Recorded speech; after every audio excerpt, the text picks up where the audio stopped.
भाई उमर फरूक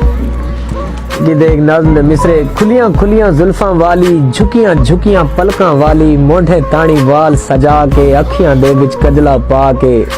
काले बैग दो वल वल देदी, मैसेज पढ़दी खिलदी टुरदी, सीढ़ियां लांदी चढ़दी पईए, यूनिवर्सिटी च नहीं पी वड़दी मेरे हां च वड़दी पईए। मजा क्या कर यूनिवर्सिटी च नहीं पी वड़दी मेरे हां च वड़दी पईए, दंदां दे विच होड़ दबा के, कुर्ती नाल पजामा पा के, हनी सिंह दा गाना ला के,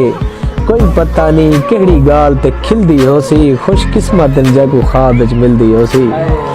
कितनी आँखी हरकत की थी, कितनी पलकां राज बिछियां, कितनी टोलियां राह दो टुरियां, कितना लुक लुक वीडियो की थी, कितना भज भज कंजी की थी,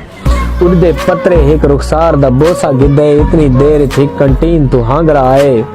कुक भी उंदी एंट्री देख के अपने होश विसार बैठाए, हाथ ते छुरी मार बैठा।